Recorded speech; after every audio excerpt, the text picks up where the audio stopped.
The rain hammered against the floor-to-ceiling windows of Marius Orlov's office like bullets against glass. Each drop a tiny percussion in the symphony of the storm, ravaging Naples tonight. I stood 3 feet from his mahogany desk, my tablet pressed against my chest, waiting for him to finish the phone call that had already stretched 15 minutes past our scheduled meeting time. He didn't acknowledge my presence. He never did, not immediately. That was part of the game we'd played for 3 years, this careful dance of professional distance and unspoken tension that hummed between us like a live wire neither of us dared touch. Non mi interessa, Marius said into the phone, his voice dropping to that dangerous register that made grown men stumble over their words. His Italian was flawless, rolling off his tongue with the kind of casual authority that came from years of commanding empires built on fear and absolute loyalty. If Petrov thinks he can renegotiate terms after the shipment has already cleared customs, remind him what happened to the last man who tried to play games with me. I kept my expression neutral, my gaze fixed on a point just past his left shoulder, where a Caravaggio hung in perfect museum lighting. The painting was worth more than most people earned in a lifetime, depicting Judith beheading Holofernes with an expression of cold determination I'd come to understand intimately over the years. Marius collected art the way other men collected cars, each piece chosen not for beauty, but for the story it told about power, violence, and the cost of both. He ended the call without pleasantries, dropping his phone onto the leather desk pad with a controlled precision that somehow felt more threatening than if he'd hurled it across the room. Only then did his eyes lift to mine, that glacial gray that had unnerved better people than me. "The Calabria meeting," I said before he could speak. My voice steady despite the way his attention always felt like being pinned beneath a microscope. "Moved to Thursday at 11. Romano's people confirmed the location change. Neutral ground as you requested. I've arranged for Dmitri and 6 others to secure the perimeter 2 hours before arrival." Marius leaned back in his chair, the movement causing his white dress shirt to pull taut across shoulders that had nothing to do with tailoring, and everything to do with the hours he spent in the private gym 3 floors below this penthouse office. The first 4 buttons of that shirt were undone, as they always were by this time of evening, revealing the hollow of his throat and the beginning of the defined chest beneath. "And the contracts from the Vienna shipment?" His accent was subtle, just a trace of Russian threading through his otherwise perfect English, appearing only on certain consonants in a way that shouldn't have been as attractive as it was. I swiped through my tablet with practiced efficiency. Signed and filed. The payments cleared through the Luxembourg accounts this afternoon. No flags, no delays, no questions. Good. He reached for the crystal tumbler on his desk, the amber liquid inside catching the light from the art lamps. Whiskey, single malt, probably older than I was. He never drank during the day, but once the sun set over the Bay of Naples, Marius allowed himself this single indulgence. "The Rossi situation?" "Handled," I confirmed. "His daughter's university tuition has been paid in full for the next 3 years. He's withdrawn his complaint to the commission and issued a public apology for the misunderstanding." Something that might have been approval flickered in Marius's eyes. "You're efficient, Bianca, as always." 3 years, and compliments from him still felt like victories earned on a battlefield. I'd started as his personal assistant when I was 22, fresh out of university with a degree in international business, and absolutely no idea what I was walking into. The job posting had been vague, the salary obscene, the interview conducted by a stone-faced woman named Katya, who'd asked questions that had nothing to do with typing speed, and everything to do with my ability to keep secrets. I'd needed the money. My mother's medical bills had been crushing our family, and the legitimate jobs I'd applied for offered salaries that wouldn't have covered even a fraction of what we owed.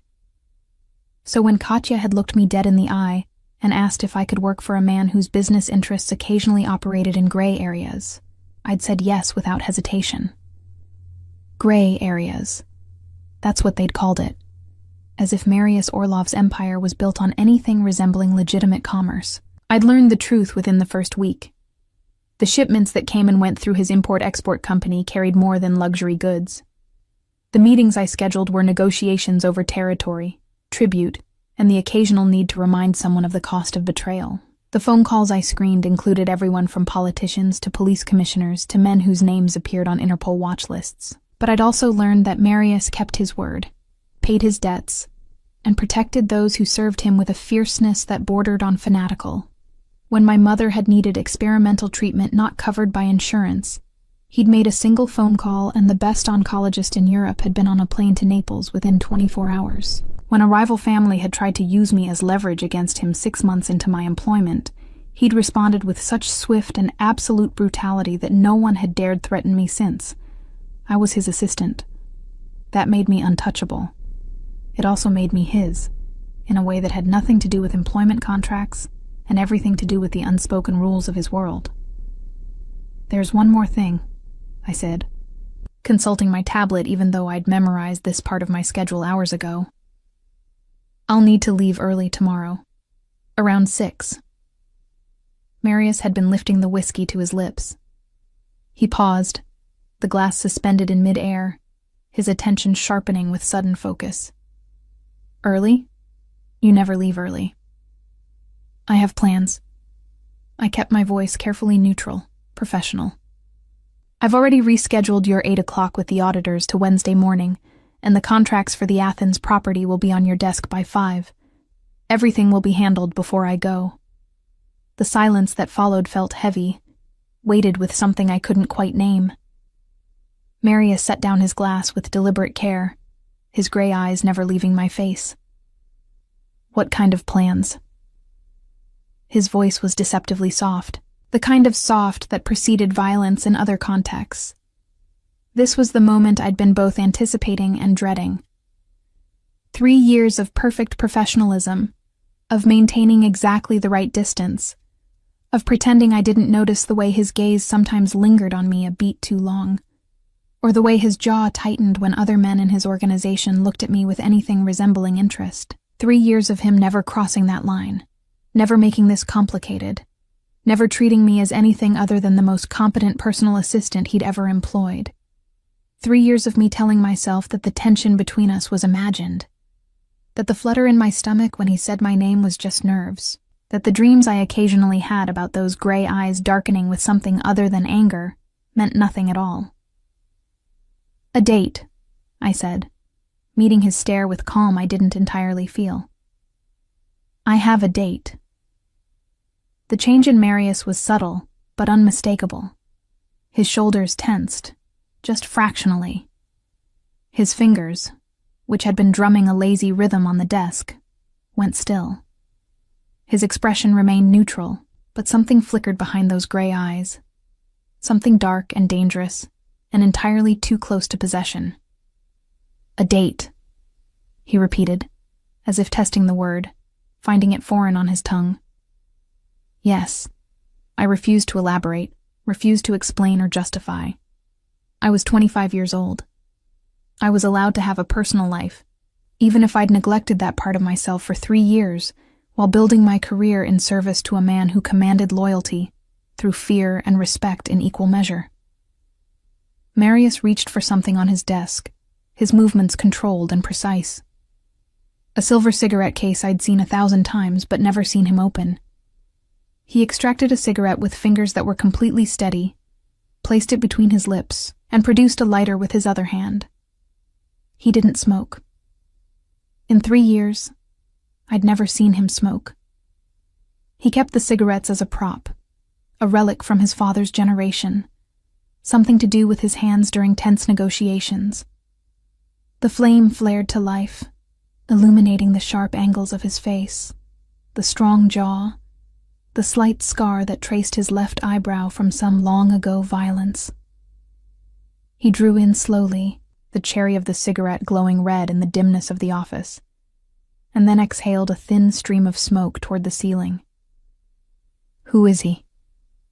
The question emerged through that smoke, quiet and lethal. "No one you know." That was true. Marco was an architect I'd met at a gallery opening last month. Someone completely outside Marius's world of shipments and territories and carefully negotiated truces. Someone normal, who talked about building designs and art movements instead of how to move contraband through European customs. Someone safe. Name, Marius said, and it wasn't a request. I'd anticipated this, the way he'd try to turn this into an interrogation, to use his authority to extract information I had no obligation to provide. That's not relevant to my employment, Mr. Orlov. The formal address landed like a slap. I never called him Mr. Orlov, not after the first 6 months. It had always been Marius, that small intimacy he'd granted me without ever explicitly offering it, the invisible line that separated me from everyone else who worked for him. His eyes narrowed slightly, recognizing the deliberate distance I was creating. Everything about you is relevant to your employment, Bianca. Your safety is my responsibility. I'll be having dinner at a restaurant in the Chiaya district, I replied, keeping my voice level.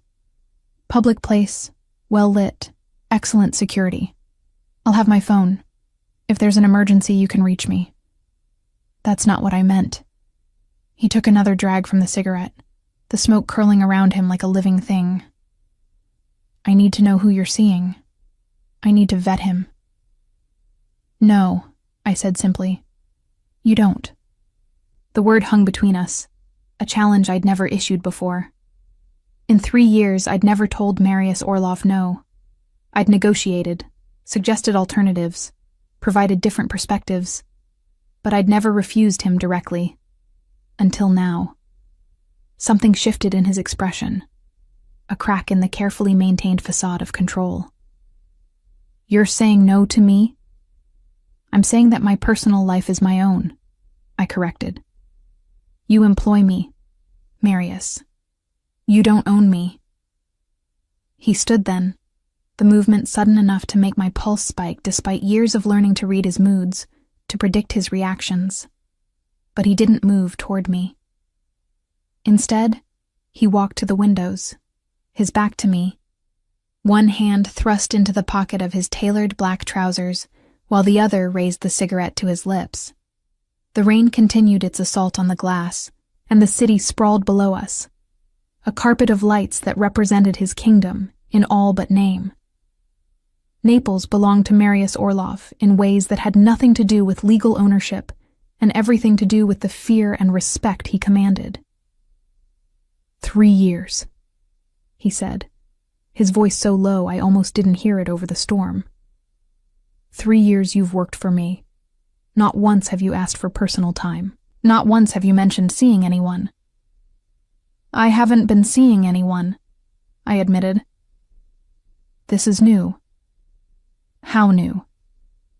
He turned his head slightly, not enough to look at me, just enough that I could see his profile against the rain-streaked glass. We've been talking for a few weeks. Tomorrow would be our first actual date. Marius took another drag from the cigarette, the ember flaring bright in the reflection. And you think this architect, this Marco, can give you what you need?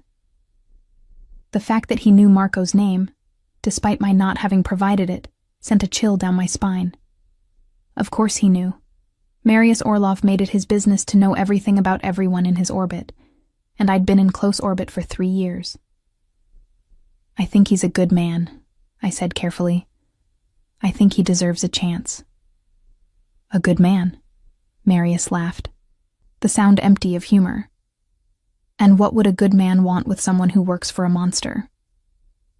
The self-awareness in that question struck me harder than I'd expected. You're not a monster. No?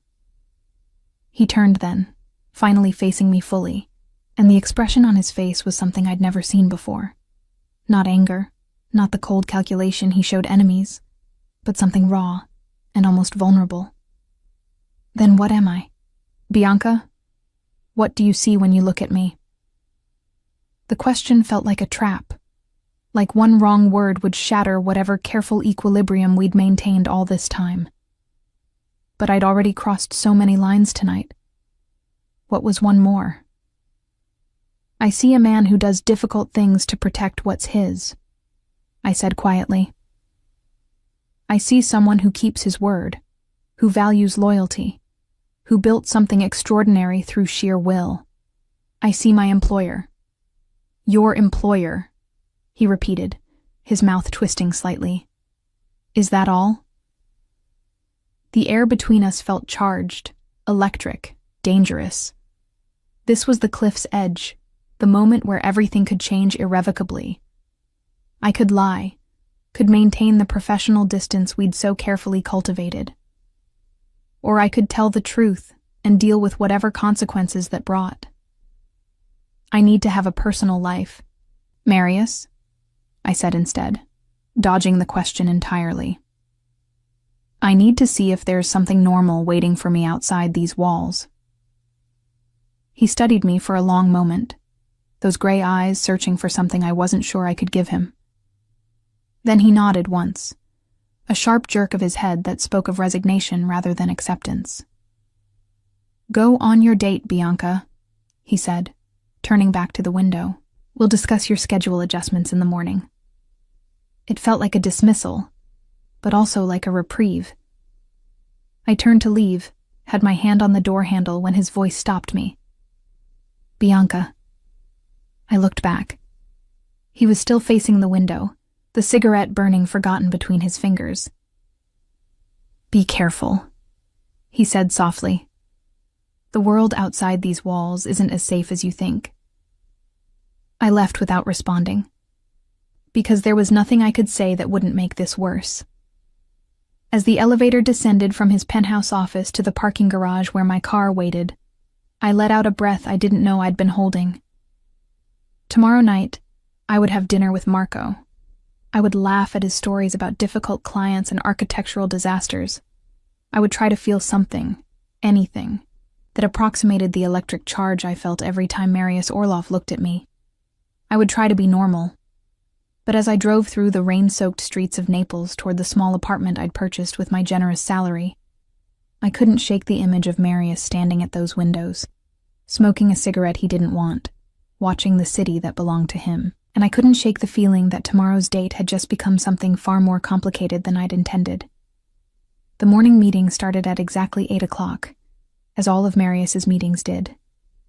Precision was religion in his world, and lateness was blasphemy punishable by consequences no one wanted to face twice. I sat in my usual chair, slightly behind and to the right of Marius's position at the head of the conference table, my tablet open to the meeting agenda I'd prepared at 5 this morning, after a restless night of tangled sheets and circular thoughts about gray eyes and cigarette smoke. 6 men occupied the other seats, each one a piece of Marius's carefully constructed empire. Dmitri, his head of security, built like a brick wall, with a face that suggested violence was his preferred language. Alexei, who managed the shipping operations and had the kind of bland features that made him forgettable, which was precisely why he was so effective. 4 others whose roles I'd learned to track without needing introduction. Territory managers and fixers, and the men who made problems disappear. The Rotterdam shipment clears customs on Friday, Alexei was saying, his fingers steepled on the table before him. Our contact at the Port Authority has confirmed the inspection schedule. We'll have a 4-hour window. Marius listened with the stillness of a predator waiting to strike, his expression revealing nothing. He'd arrived this morning in another immaculate suit, charcoal gray today, with that same white shirt open at the collar. I'd stopped pretending I didn't notice the way he dressed, the careful attention to detail that made every outfit look effortless, while costing more than most people's monthly rent. And the Amsterdam connection? Marius asked. Solid. Vanderberg's people are in place. No complications anticipated. I made notes on my tablet, tracking the conversation, even though I'd never been asked to record these meetings. But after 3 years, I'd learned that my value wasn't just in managing Marius's schedule. It was in knowing everything, in being the repository of details he might need at 3 a.m, when some crisis erupted, and he needed to move faster than memory alone allowed. The meeting progressed through its agenda with mechanical efficiency. Territories were discussed, tributes calculated, problems identified, and solutions proposed. Through it all, Marius remained focused and present, asking sharp questions that revealed the strategic mind behind the expensive suits and calculated violence. He didn't look at me. Not once. That should have been normal. In meetings, Marius rarely acknowledged my presence except when he needed information I'd compiled. But today, the deliberate nature of his inattention felt weighted, purposeful, as if he was proving something to himself, or to me, or perhaps to both of us. "There's one more thing," Dmitri said, as the meeting wound down. His English carried a heavier accent than Marius's, all hard consonants and shortened vowels. "We've had inquiries about Bianca." My attention snapped to him, pulse quickening. In 3 years, I'd been mentioned in these meetings exactly once, when Marius had informed his inner circle that I was protected property, and anyone who touched me would find themselves in pieces at the bottom of the bay. Marius's stillness acquired a different quality, something dangerous coiling beneath the surface. "What kind of inquiries?" "Nothing serious," Dmitri assured him. "Some of DeLuca's people asking questions. Who she is, what she does, if she's available." "Available," Marius repeated, his voice dropping to that lethal register I'd heard on the phone last night. "Explain that word, Dmitri." "They want to know if she's under your protection, or just an employee." Dmitri's gaze flicked to me, then back to Marius.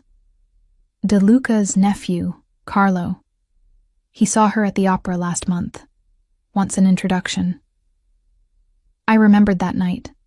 Marius had needed a companion for a charity event, something legitimate where appearing alone would have raised questions. I'd worn a black dress that cost more than my first car, sat beside him in his private box, and tried not to notice the way his hand had rested on the small of my back when we'd arrived, the casual possessiveness of the gesture. "Tell Carlo DeLuca," Marius said, each word precisely enunciated, "that Bianca is under my protection.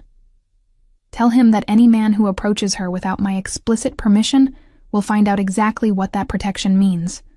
Are we clear?" "Crystal," Dmitri confirmed. Marius stood, signaling the meeting's end. The other men filed out quickly, reading the tension in the room with the survival instincts that had kept them alive in this business. Only Dmitri lingered, exchanging a look with Marius that I couldn't quite interpret, before he too departed. Then it was just the two of us in the conference room, the silence heavy with everything unsaid. "You don't need to scare away every man who looks at me," I said quietly, closing my tablet. "I'm not scaring them away." Marius moved to the windows, as he had last night, as he always did when conversations turned difficult. "I'm protecting my investment." "Is that what I am? An investment?" He didn't answer, his gaze fixed on the Naples skyline. Morning sun glinted off the bay in the distance, turning the water into hammered silver. "Your date tonight," he said instead. "This Marco. Has he been vetted? By whom?" I kept my voice carefully neutral. "You?" "My people conducted a background check. Standard procedure for anyone entering my inner circle's social sphere." Something cold slithered through my stomach. "I'm not your inner circle, Marius. I'm your assistant, and Marco isn't entering anything. He's taking me to dinner." "Marco Santini, 32, senior architect at Rossini Design Studio," Marius recited as if reading from a file. "Graduated from Politecnico di Milano. Parents own a small vineyard in Tuscany. No criminal record, no significant debts, no problematic associations." He turned to face me, his expression unreadable. "He's boring, Bianca. Completely, thoroughly boring." Anger flared hot and bright in my chest. "You had him investigated?" "I have everyone investigated." "This is different." I stood, my tablet clutched like a shield. "This is my personal life." "There is no personal life in my world," Marius said flatly. "There's only what can be used against you, and what can't. Marco Santini is a vulnerability." "He's a normal man who asked me to dinner." "Exactly." Marius's jaw tightened. Normal. Safe. Everything I'm not. The words hung between us, charged with implications I wasn't ready to examine. Before I could respond, his phone buzzed. He glanced at it, his expression hardening. "I need to take this," he said. "Reschedule the Athens call to this afternoon. And Bianca?" He waited until I met his eyes. "Enjoy your dinner, but keep your phone on." It was a command disguised as concern, and we both knew it. The rest of the day passed in a blur of calls and contracts, and the thousand small fires that required my constant attention. I threw myself into work with single-minded focus, trying not to think about the fact that Marius had investigated Marco, that he'd cataloged my date's entire life as if he were a potential business threat. Trying not to think about why that made me more angry than afraid. At 5:30, I prepared to leave. I'd brought a change of clothes, a simple blue dress that was elegant without being ostentatious, shoes that wouldn't cripple me over a 2-hour dinner. I touched up my makeup in the executive bathroom, studying my reflection with critical eyes. I looked professional, competent. Nothing like the kind of woman who'd spent 3 years in the orbit of one of the most dangerous men in Naples without losing herself completely. When I emerged, Marius was waiting in my office. He'd never done that before, never invaded my space. His office, the conference room, the private elevator, these were his domains. But my office, with its neat desk and organized files and the small photograph of my mother I kept on the credenza, this was mine. Until now. "Is there something you need?" I asked, setting my bag on the desk with deliberate calm. "Yes." He stood from where he'd been leaning against my desk, his height suddenly overwhelming in the smaller space. "I need you to cancel your date." "No. Bianca." He moved closer, and I caught his scent, something expensive and cedar sharp. "This isn't about control. There's a situation developing. The De Luca family is making moves, testing boundaries. It's not safe for you to be out in public tonight." "Then assign me security," I countered. "Dimitri can follow at a discreet distance, but I'm going." Something flashed in his eyes, frustrated and angry, and something else I couldn't name. Why? Why is this architect so important? "Because he sees me!" The words burst out before I could stop them, 3 years of carefully maintained composure cracking. "He sees Bianca, not Marius Orlov's assistant, not someone who needs protecting or investigating or controlling. Just me." Marius went very still. "I see you." "No." I shook my head, grabbing my bag. "You see an asset, a very competent, very useful asset. But that's all I am to you." I moved to step past him, but his hand shot out, catching my wrist. Not hard enough to hurt, but firm enough to stop me. The contact sent electricity racing up my arm, that same charge I always felt when we accidentally touched, when he handed me a file and our fingers brushed, when he steadied me after I'd stumbled in heels on rain-slick marble. "You're wrong," he said, his voice low and rough. "You're so wrong about what you are to me." My heart hammered against my ribs. "Then tell me. Tell me what I am." His thumb traced over my pulse point, surely feeling the way it raced beneath his touch. For a moment, I thought he might actually say it, might actually name this thing that lived in the space between us. Then he released me, stepping back, his expression shuddering. "Go on your date, Bianca, but take Dimitri. That's not negotiable." It was all the admission I was going to get. I nodded once and left, my wrist still burning from his touch. Dimitri followed my car to the restaurant in an unmarked sedan, professional and unobtrusive. Marco was already waiting at our table when I arrived, standing to greet me with a warm smile that held nothing but genuine pleasure at seeing me. He was handsome in a conventional way, dark hair neatly trimmed, kind brown eyes, an easy laugh that came frequently as we talked about his current project, a cultural center designed to bridge old Naples with new. He was everything Marius wasn't. Open, uncomplicated, safe. And I felt absolutely nothing. "Oh," I laughed at his stories. I contributed to the conversation. I maintained the perfect facade of a woman enjoying a first date with a nice man who represented everything normal I'd been craving. But when his hand covered mine across the table, I felt only the wrongness of it, the absence of electricity, the way my skin stayed quiet instead of singing with awareness. This should have worked. Marco was exactly what I needed, what I'd convinced myself I wanted. Except I couldn't stop thinking about gray eyes and cigarette smoke and the way Marius had said "you're wrong about what you are" to me, as if the words cost him something precious. "You seem distracted," Marco observed gently. "Is everything all right?"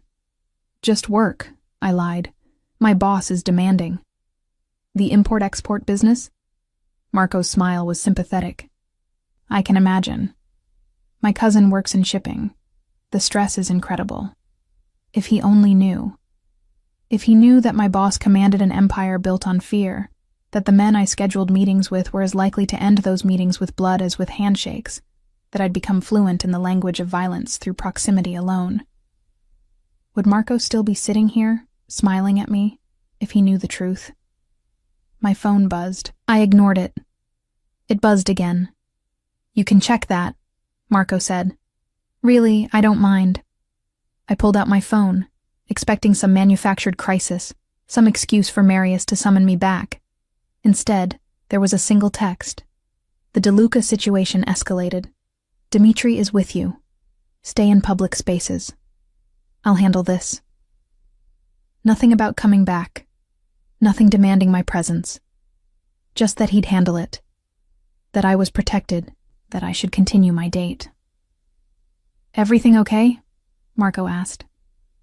"Fine," I managed.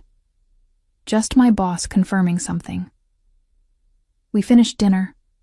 Marco walked me to my car like a gentleman, asked if he could see me again, accepted my non-committal response with grace.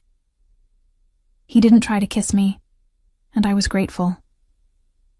Dimitri followed me home, waited until I was inside my building before departing. I climbed the stairs to my apartment, exhausted and confused and angry at myself for ruining what should have been a perfectly nice evening by spending the entire time thinking about a man I worked for, who saw me as property to protect, who would never offer me anything resembling normal. My phone rang as I was unlocking my door. Marius. "Are you home?" he asked without preamble. "Yes." "Good." A pause. "How was dinner?" The question shouldn't have surprised me, but it did. "Fine. Marco was very nice." "Nice." The word sounded bitter on his tongue. "Will you see him again?" I should have said yes. Should have forced this thing, this whatever it was between us, into the box where it belonged. Boss and employee, nothing more. "I don't know," I admitted instead. Silence stretched between us, filled with everything we weren't saying. "Good night, Bianca," Marius said finally. "Good night." I hung up and leaned against my door, closing my eyes. 3 years of careful professional distance, of maintaining boundaries, of pretending I was immune to Marius Orlov's particular brand of dangerous charisma, and one date with a nice, normal man had shattered all of it, because the truth I'd been avoiding was suddenly, painfully clear. I didn't want nice. I didn't want normal. I wanted the man who lit cigarettes he didn't smoke, who investigated potential threats with ruthless efficiency, who looked at me like I was something precious and dangerous and utterly irreplaceable. I wanted Marius, and that was going to destroy everything. The next 2 weeks were a masterclass in psychological warfare, though Marius never fired a single shot. It started small. A meeting that ran long, making me miss my lunch with Marco. An urgent trip to Rome that materialized overnight, requiring my presence for 3 days straight. A client dinner where Marius needed me beside him. Charming visiting associates with my perfect English and easy smile, while he conducted business in that peculiar mix of Russian, Italian, and carefully coded phrases that meant things I'd learned not to ask about. Each time, he was apologetic. Each time, he claimed necessity. Each time, I rescheduled with Marco, whose patience was wearing thinner with every postponement. Your boss seems to need you at very inconvenient times, Marco observed over the phone after I'd canceled our third attempt at a second date. His tone remained pleasant, but I heard the edge beneath it. It's a demanding job, I replied, staring at the file Marius had dropped on my desk an hour ago, the one that absolutely could have waited until Monday, but somehow required my immediate attention on a Friday night. Maybe too demanding, Marco suggested gently. Bianca, I like you. I'd like to get to know you better, but I'm starting to feel like I'm competing with your career, and that's not a competition I can win. He was giving me an out, I realized. A graceful exit from something that had never quite gotten off the ground. I should have taken it, should have let him go with dignity and tact for both of us. Give me one more chance, I heard myself say instead. Tomorrow night. I'll make it work. After I hung up, I marched into Marius's office without knocking. He looked up from the contract he'd been reviewing, one eyebrow rising at my unannounced entrance. I'm taking tomorrow night off, I announced. No emergencies, no urgent meetings, no last-minute trips. I'm going out, and I'm turning off my work phone. Something dangerous flickered in his eyes. That's not advisable given the current climate with the DeLuca situation. The DeLuca situation has been current for 2 weeks, I countered. Funny how it only flares up when I have plans. You think I'm manufacturing crises to keep you here? His voice was deceptively soft. I think you're very good at finding reasons why I'm indispensable at inconvenient moments. Marius set down his pen with precise care. You are indispensable, Bianca. Every moment. The admission hung between us, weighted with more than he was willing to say outright. But I was done with implications and subtext, done with this dance we'd been performing for 3 years. Then hire another assistant, I said quietly, because I can't keep doing this. Doing what? Existing in this space where I'm too important to leave, but not important enough for you to be honest about why. He stood, moving around his desk with that predatory grace I'd watched intimidate better people than me. You want honesty, Bianca? Fine. I don't want you seeing Marco Santini. I don't want you seeing anyone. The thought of another man's hands on you makes me want to commit violence that would shock even Dimitri. Is that honest enough? My breath caught. 3 years of wondering, of second-guessing every look and accidental touch, and he'd finally said it. Admitted what I'd suspected, but never dared confirm. Then why? I demanded. Why let me go on that first date at all? Why not just tell me this 2 weeks ago? Because you deserve better than this. He gestured at himself, at his office, at the empire built on fear and blood money that surrounded us. You deserve Marco with his architectural dreams and his normal family and his safe, boring life. You deserve nice, Bianca. And I am the furthest thing from nice that exists. That's not your choice to make, I shot back. What I deserve, what I want. Those are my decisions. Not yours. Is it? He moved closer, near enough that I could see the silver threads in his dark hair, the fine lines around his eyes that spoke of sleepless nights and impossible choices. Because from where I'm standing, you've spent 3 years working for me, learning my business, becoming complicit in everything I do. You think Marco Santini would want you if he knew the truth? If he knew about the shipments you schedule, the meetings you arrange, the problems you help me solve? The words struck like physical blows. You're trying to make me feel guilty for doing my job? I'm trying to make you understand that you crossed a line a long time ago, and there's no going back to normal. Not really. You can play pretend with men like Marco, but eventually they'll see what you've become. What I've made you. Anger flared white-hot. You didn't make me anything. I chose this job knowing exactly what I was walking into. I chose to stay every single day for 3 years. You don't get to take ownership of my choices just because you're too afraid to admit what you really want. What I want? His laugh was harsh. I want things I have no right to, Bianca. I want you in ways that have nothing to do with your exceptional organizational skills. I want to be the one taking you to dinner, putting my hand on your back, walking you to your door.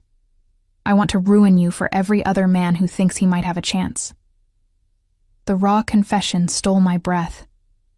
Marius, but I can't, he continued, his voice dropping. Because you were right when you called yourself an asset.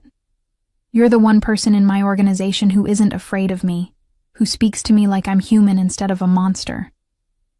If I cross that line, if I make this what we both know it wants to be, I'll lose that. I'll lose you one way or another. And I'm selfish enough, monstrous enough, that I'd rather keep you at arm's length than not have you at all. The confession hung in the air between us, raw and honest and utterly devastating. 3 years of tension distilled into 30 seconds of truth. So, that's it?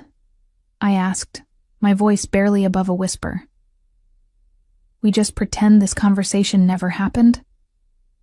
Go back to professional distance and carefully maintained boundaries?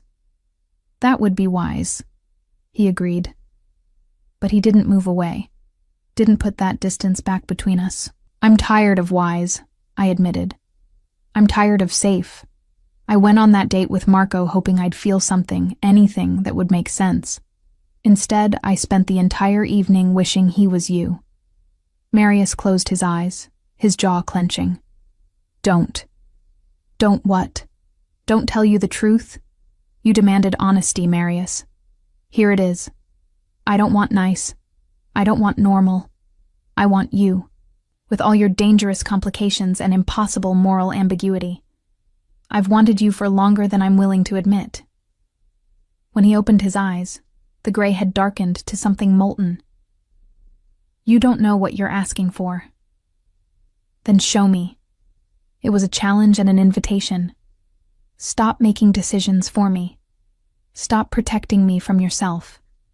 Either claim what you want, or let me go find someone who will. The muscle in his jaw ticked. For a long moment he just stared at me, and I could see the war raging behind those gray eyes. Control versus desire. Wisdom versus want. Then his phone rang, shattering the moment. He answered it automatically, his gaze never leaving my face as he listened to whoever was on the other end. Handle it, he said tersely. I'm not available tonight. He ended the call and tossed the phone onto his desk. You wanted honesty? Here's more. Tomorrow night you're not going anywhere with Marco Santini. You're having dinner with me. Is that an order? I asked, my pulse racing. It's a request, he said. One I'm hoping you'll accept. And if I don't? His smile was dangerous, predatory. Then I'll sabotage your date so thoroughly that Marco will think you're a catastrophe he narrowly avoided. But you already knew that, didn't you? Despite everything, I laughed. You're awful. I'm possessive, he corrected. There's a difference. So what's it going to be, Bianca? Dinner with an architect who sees you as a nice girl he'd like to date, or dinner with a monster who sees you as the only thing in his world worth protecting? Put that way, there was no contest. I'll need to call Marco, I said. Use your personal phone, Marius replied. Take all the time you need. I'll be here. I made the call from my office, explaining to Marco as gently as possible that I didn't think this was going to work, that my life was more complicated than I'd led him to believe. He was gracious about it, if disappointed, and I felt guilty for wasting his time. But I didn't feel regret. When I returned to Marius's office, he was standing at his window, backlit by the setting sun. He turned as I entered, a question in his eyes. Tomorrow night, I said. What time? The smile that crossed his face was genuine, transforming his features from austere to something almost boyish. 7. I'll pick you up. I know where you live, I pointed out. This is a date, Bianca. That means I come to your door like a civilized person, even if we both know I'm anything but. Something warm bloomed in my chest. Okay, 7. I turned to leave, but his voice stopped me. Bianca, wear something beautiful. I want everyone who sees us to know that you're with me by choice, not obligation. As if anyone could be with Marius Orloff by obligation.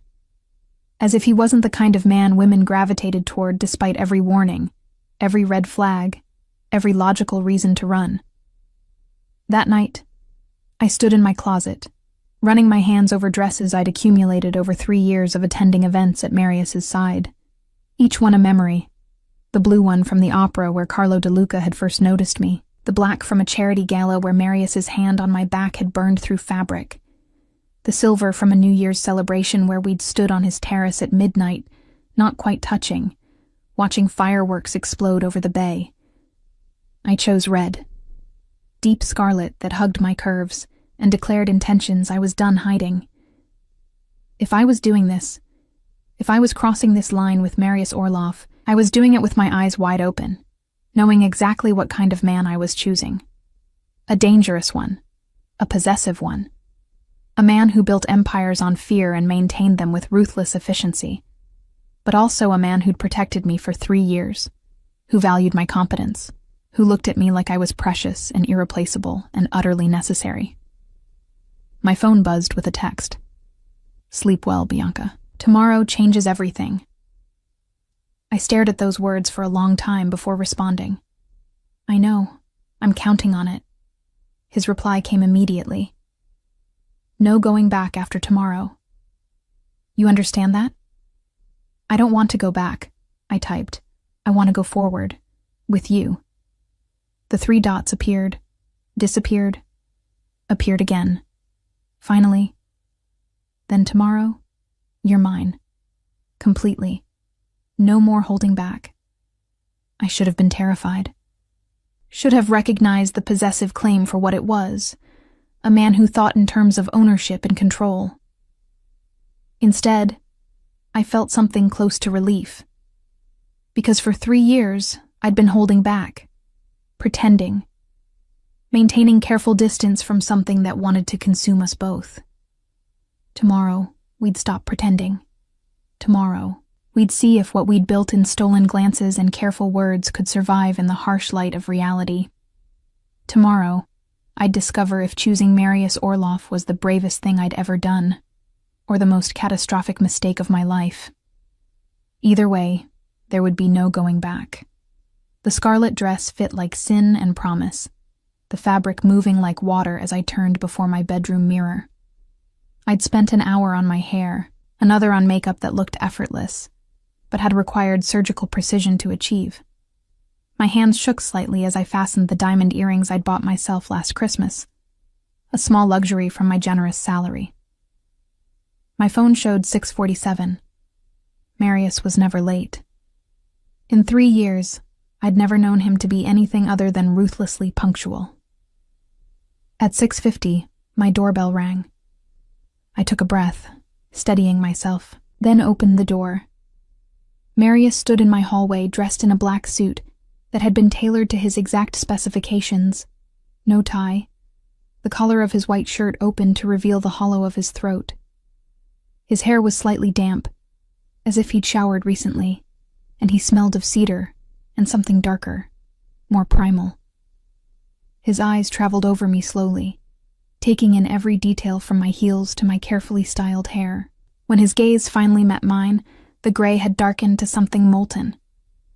"You're beautiful," he said simply, "but you already knew that." "You're not terrible yourself," I replied, grabbing my clutch from the table by the door. "Not terrible." His mouth quirked. "I'll accept that." He offered his arm, a surprisingly old-fashioned gesture from a man who usually commanded, rather than requested. "Shall we?" Dmitri waited by a sleek black car I'd seen 100 times, though never as a passenger. He opened the rear door without comment, his expression carefully neutral despite the fact that he'd just witnessed his boss picking up his assistant for what was clearly not a business dinner. The drive into the city center was quiet, charged with anticipation. Marius's hand rested on the seat between us, close enough that I could feel its heat without actual contact. Neither of us reached to close that final inch of distance, both aware that once we started touching, Stopping would become exponentially harder. "Where are we going?" I asked, watching Naples slide past the tinted windows. "Villa Romana," he replied. "I own it." Of course he did. Marius owned half the upscale establishments in Naples, either directly or through shell companies. It's how he maintained his empire. Legitimate businesses providing cover for less legitimate operations. The restaurant was tucked into a converted monastery in the old quarter. All ancient stone and soaring ceilings with modern updates that had cost a fortune. The maitre d' greeted Marius by name, his deference absolute as he led us through the main dining room to a private terrace overlooking the bay. Candles flickered on a table set for two, the golden light softening the edges of the world until it felt like we existed in a pocket universe, separate from everything else. The sun was setting, painting the sky in shades of amber and rose, the water reflecting the colors back like a mirror. "You arranged all this," I said, taking in the roses in a crystal vase, the champagne chilling in silver, the way the table was positioned to offer perfect views of both the sunset and each other. "I wanted it to be perfect," he admitted, pulling out my chair. "You deserve perfect, Bianca, even from a man who is anything but." He'd said that before, this conviction that he was too flawed for me. I was beginning to understand it was genuine belief rather than false modesty. A waiter appeared with menus, then melted away with professional discretion. Marius poured champagne, the bubbles rising in crystal flutes that probably cost more than my monthly rent. "To honesty," he said, raising his glass. "To terrible decisions," I countered, and he laughed, the sound genuine and startling in its warmth. We touched glasses, the crystal singing, and sipped. The champagne was perfect, because of course it was. Marius Orloff didn't do anything by halves. "I need you to understand something," he said, setting down his glass. "Before we go any further, before this becomes what we both know it's going to become. My life is complicated in ways you've only glimpsed. You've seen the surface, the meetings and negotiations. But there are depths I've kept from you deliberately. To protect me, I guessed. To protect us both." He leaned back, his expression serious. "The moment you become more than my assistant, you become a target. My enemies will see you as a weakness to exploit. My allies will wonder if your influence over me makes you dangerous to their interests. Everything changes, Bianca. Everything." "I know," I said quietly. "I've known since the moment you admitted what you wanted. This isn't a decision I'm making lightly, Marius. Isn't it?" His gaze was intent. "You think you know what you're signing up for, but knowing intellectually and experiencing reality are vastly different things. Once we cross this line, I will be possessive in ways that will suffocate you. I will demand loyalty that goes beyond employment. I will expect you to choose me over safety, over comfort, over every rational instinct that tells you to run." "Are you trying to talk me out of this?" I asked, genuinely curious. "I'm trying to give you one last chance to walk away," he replied. "Because once you're mine, Bianca, I won't let you go. Not for Marco Santini, not for some fantasy of a normal life, not for anything. You need to know that before you make this choice." I set down my champagne, meeting his gaze steadily. "I spent 3 years watching you, learning how you think, understanding how your world works. I'm not naive about what being with you means, but I'm also not afraid of it." "You should be," he said softly. "I'm afraid of it, and I'm the monster in this scenario." "Stop calling yourself that," I said. "You're not a monster. You're a man who does difficult things in an impossible world. There's a difference." Something shifted in his expression, vulnerability breaking through the careful control. "You see me differently than anyone else does. Maybe because I'm the only person you let close enough to see you at all," I countered. "Everyone else gets the performance. I get the truth." "Not all of it," he admitted. There are things I've kept from you. Things you're better off not knowing. Then keep them, I said. I'm not asking you to unburden your soul, Marius. I'm just asking you to stop pretending you don't want this. Want me. He was quiet for a long moment, his fingers drumming that familiar rhythm on the table. Then he stood, moving around to my side with that fluid grace I'd watched intimidate rivals and charm politicians. He extended his hand. Dance with me. There was no music, but I took his hand anyway, letting him pull me from my chair. His arm came around my waist, solid and possessive, while his other hand clasped mine against his chest. We swayed slowly in the candlelight, the only sound the distant murmur of the city and the crash of waves against ancient stone. I've wanted this for longer than I'm willing to admit, he said against my hair. Wanted you in my arms, in my life, in my bed. I told myself it was impossible, that keeping you at arm's length was protecting us both. But the truth is, I was protecting myself. From this feeling. From how completely you've taken over every part of my life. I tilted my head back to look at him. And now? Now I'm done pretending. His thumb traced my cheekbone, the touch so gentle it made my breath catch. Now I'm claiming what I want. Consequences be damned. Bold words, I murmured. I'm a bold man. His mouth curved. Or haven't you noticed? I've noticed. I'd noticed everything about him, catalogued every detail across 3 years of forced proximity. The way he took his coffee, the scar on his left eyebrow, the slight pause before he made decisions that would alter lives, the unexpected gentleness in his hands when he thought no one was watching. Tell me what you're thinking, he commanded softly. That I've been half in love with you for 2 years, I admitted, and completely in love with you for the last 6 months. That every date I tried to arrange with Marco was me running from something I knew would change everything. That I'm tired of running. His grip on me tightened. Say that again. Which part? The love part, he said, his voice rough. Say it again. I love you, I said clearly.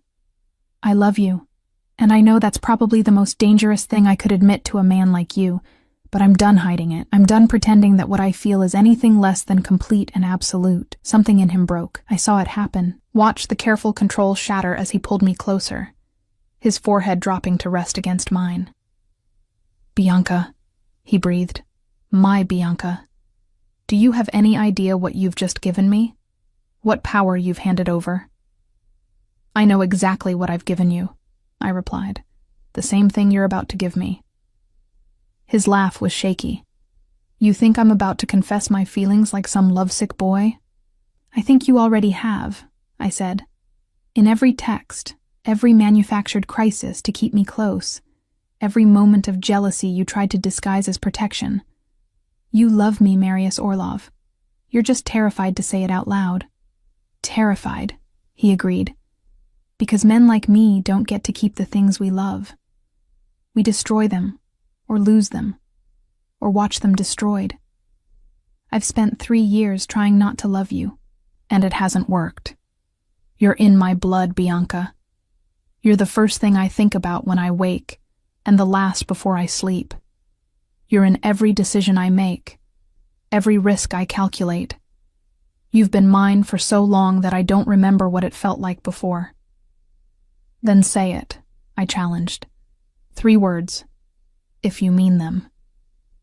His hands came up to cup my face, tilting it up so I had no choice but to hold his gaze. I love you, he said, each word deliberate and weighted. I love you with everything I have, everything I am, even the parts of me that are broken and dangerous and completely unsuited to deserving something as good as you. I love you, and that's never going to change. The kiss, when it came, felt inevitable. His mouth on mine was claiming and desperate, 3 years of restraint shattering in an instant. I kissed him back with equal fervor, my hands fisting in his jacket, pulling him closer. He tasted like champagne and promises, like power barely leashed and want given permission to finally breathe. His hand slid into my hair, ruining my careful styling, and I didn't care. Nothing mattered except this, the two of us finally admitting what we'd been dancing around for years. When we finally broke apart, both breathing hard, his eyes had darkened to storm clouds. "We're leaving," he said, his voice rough. "Now." "We haven't eaten," I pointed out breathlessly. "I don't care." His hands were still in my hair, his forehead pressed to mine. "I need you alone, Bianca. I need you in my bed, in my space, with no more barriers between us. I've waited 3 years. I'm not waiting another minute." Heat pooled low in my stomach at the raw want in his voice. "Then take me home." "My home," he corrected. "You're coming home with me, tonight and every night after." It was possessive and presumptuous and absolutely Marius, and I loved him for it. "Yes," I agreed. "Take me home." Marius's penthouse was a study in controlled luxury, all clean lines and expensive materials arranged with the precision of a man who valued order in chaos. I'd been here countless times for work, but never like this. Never as someone crossing the threshold into his personal space rather than his professional domain.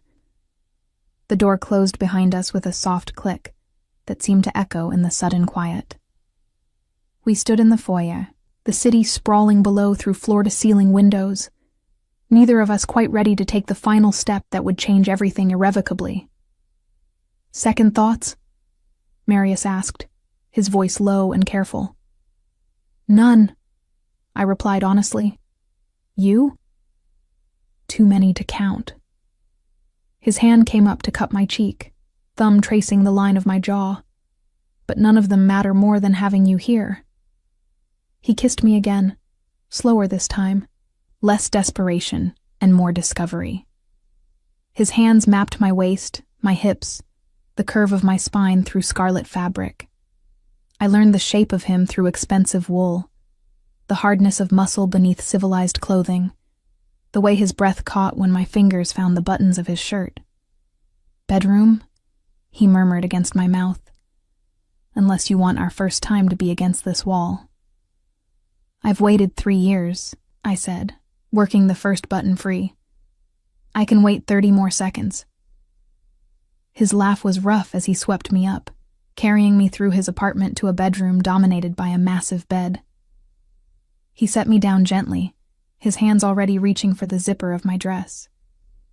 "Let me," I said, stopping him.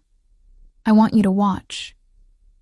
Something primal flashed in his eyes, but he stepped back, giving me space. I turned, presenting my back so he could see the zipper that ran from nape to tailbone. His fingers were surprisingly gentle as they lowered it, knuckles brushing skin as he revealed inch by inch of bare flesh. The dress pooled at my feet, leaving me in only the lingerie I'd chosen specifically for tonight. Black lace that had cost a fortune and was worth every cent for the way Marius was looking at me now. "Christ, Bianca," he breathed. "You're going to kill me." "Not yet," I replied, reaching for him. "I have plans for you first." What followed was heat and discovery, 3 years of pent-up want finally given permission to breathe. Marius was as commanding in bed as he was in boardrooms, but also surprisingly gentle. Learning what made me gasp, what made me arch into his touch, what drew my name from his lips like a prayer. Afterward, we lay tangled in sheets that probably cost more than my car, my head on his chest, his fingers tracing idle patterns on my shoulder. "Stay," he said into the darkness.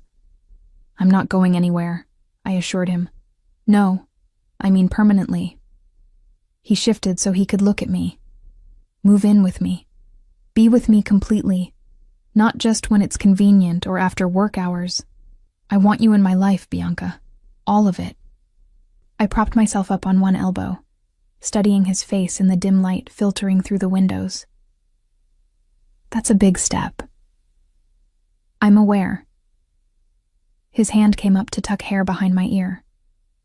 "I'm also aware that I have no right to ask. that it's too soon, that you deserve time to adjust to this new reality. But I've never been patient, and I'm not about to start now. I want you here, every night, every morning. No more separate spaces, no more distance, just us. Part of me recognized this as the possessive control he'd warned me about. But another part, the part that had fallen in love with him despite every logical reason not to, understood what he was really asking. Not for ownership, but for commitment. Not for submission, but for partnership in the only way Marius Orloff knew how to build one.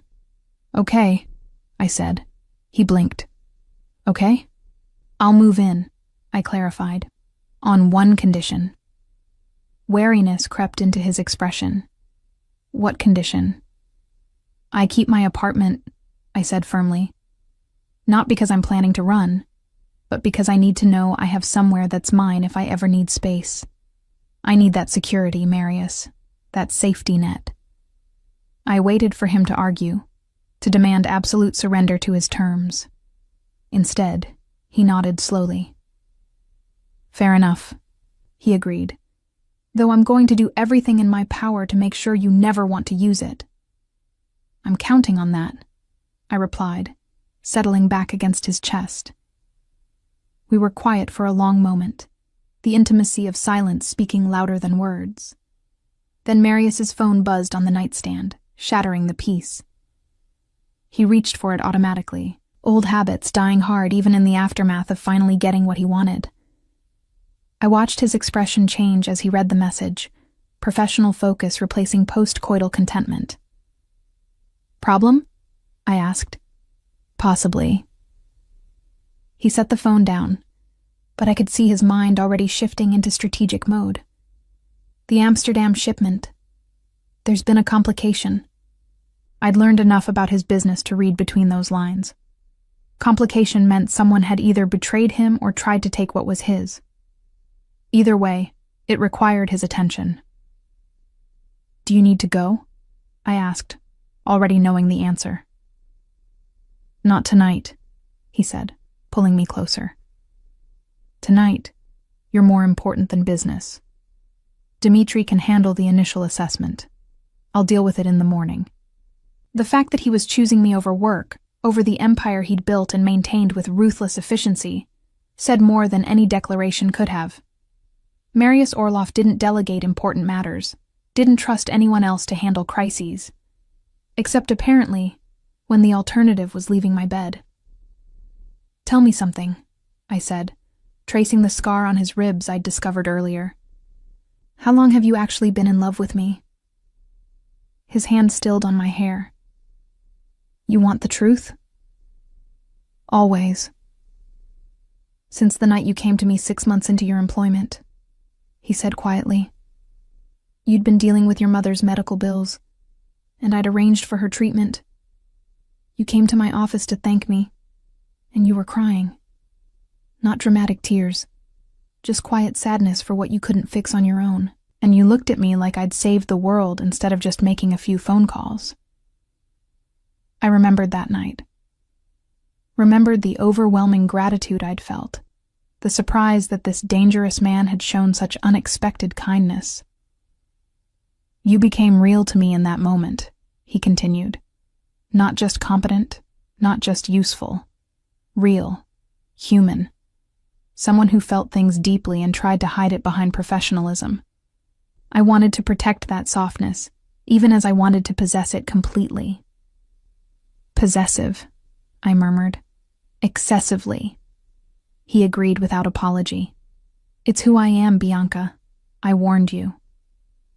You did, I confirmed, but I'm finding I don't mind as much as I thought I would. His laugh rumbled through his chest. Give it time. You'll probably want to stab me within a week. I'll make a note to keep sharp objects away from the bedroom, I replied, and he laughed again, the sound free and genuine in a way I'd rarely heard. We fell asleep like that, tangled together, my head on his chest, his arms wrapped around me like he could keep the world at bay through sheer force of will. The next morning, I woke to sunlight streaming through windows I'd looked through 100 times from the other side of Marius's office door. For a moment, disorientation gripped me. Then memory flooded back. Red dress, confessions, the feeling of finally being where I belonged.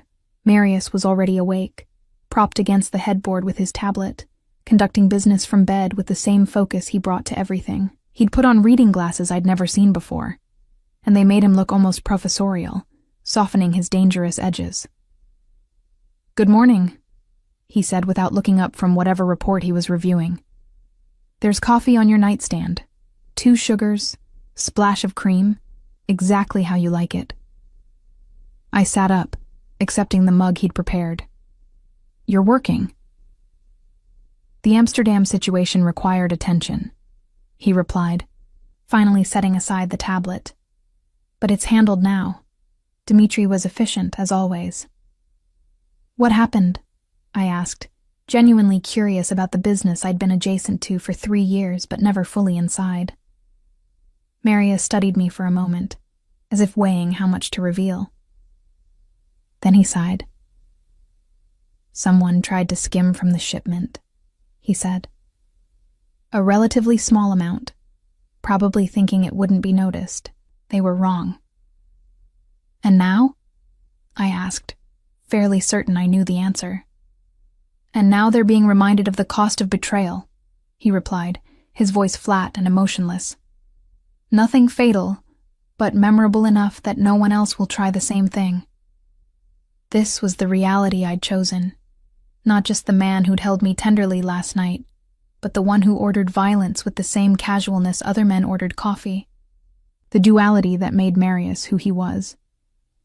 "Does it bother you?" he asked quietly. "Knowing what I do, what I order done?" "Yes," I admitted honestly. "And no. I can't reconcile the man who threatened Marco with the man who saved my mother. But I've stopped trying to. You're both those people, Marius, the tender and the terrible. And somehow, I love you anyway." Relief flashed across his features. "I need you to understand something, Bianca. Now that you're truly in my life, you'll see things, hear things, know things that you've been shielded from. There will be moments when you'll question this choice, when you'll wonder what kind of woman falls in love with a man like me." "I already know what kind," I replied. "The strong kind, the kind who looks at the whole picture and makes her own decisions instead of letting fear make them for her." "Brave or foolish," he murmured. "Maybe both." I leaned over to kiss him. "But definitely committed. You're stuck with me now." "Good," he said against my mouth, "because I have no intention of letting you go." The next few weeks settled into a new rhythm. I moved my essential items into Marius's penthouse, but kept my apartment as promised. He didn't object, though I sometimes caught him looking at me as if calculating whether I might actually use that escape route. At work, we maintained professional distance, though everyone on staff clearly knew something had changed between us. Dmitri developed a slight smirk whenever he saw us together. The other men in Marius's organization treated me with even more deference than before, recognizing that I was no longer just protected property, but something infinitely more valuable. Marius's girlfriend, his partner, the woman who'd somehow tamed the untamable, except I hadn't tamed him at all. If anything, having me fully in his life seemed to unleash something in Marius. The possessiveness he'd warned me about manifested in 1,000 small ways. His hand at the small of my back in public, the way he rearranged meetings so we could have lunch together, the expensive gifts that appeared without occasion, jewelry and clothes and first editions of books I'd mentioned loving years ago. "You're spoiling me," I observed one evening as I opened a box containing a necklace that probably cost more than a car. "I'm showing you what you mean to me," he corrected. "There's a difference. Marius, I don't need expensive things to know you care." "I know," he said, fastening the necklace around my throat. "But I want to give them to you anyway. I've spent 41 years taking what I want. Let me enjoy giving you what you deserve." How could I argue with that? How could I tell a man who'd built empires on control and careful calculation that his gestures of affection were excessive when they made him so genuinely happy? The answer was simple. I couldn't. And I didn't want to. 3 weeks into our new arrangement, I was working late in Marius's office, reviewing contracts for a legitimate real estate acquisition in Rome, when his phone rang. He answered it with his usual crisp efficiency, but I watched his expression darken as he listened. "When?" he asked, his voice dropping to that dangerous register. "How many?" I couldn't hear the response, but whatever it was made Marius's jaw tighten. "Lockdown protocol," he ordered. "No one in or out until I give clearance. And Dmitri, find them. I want this handled by morning." He ended the call and immediately began making others, his focus absolute. I waited, knowing he'd explain when he was ready. After the 5th call, he finally looked at me. "There's a situation," he said. "Nothing you need to worry about, but I need you to stay here tonight. Don't go home. Don't leave the building. Can you do that?" "Of course," I replied. "But Marius, what's happening?" He was quiet for a moment, wrestling with how much to share. "Someone made a move against one of my operations. An aggressive move that suggests they're not interested in negotiation." "War?" I said, understanding the implications. "Potentially." He moved to the window, that familiar gesture when conversations turn difficult. "I've been expecting this. The De Luca family has been positioning for months. Tonight they made their opening move." Fear curled in my stomach, not for myself, but for him. "What are you going to do?" "What I always do," he replied. "Protect what's mine. Respond with overwhelming force. Make it clear that challenging me comes with a cost no one wants to pay." He turned to face me, and I saw something in his expression I'd never seen before. Not quite fear, but close. Worry, perhaps. Genuine concern. "This is what I tried to warn you about," he said quietly. "This is the reality of my world.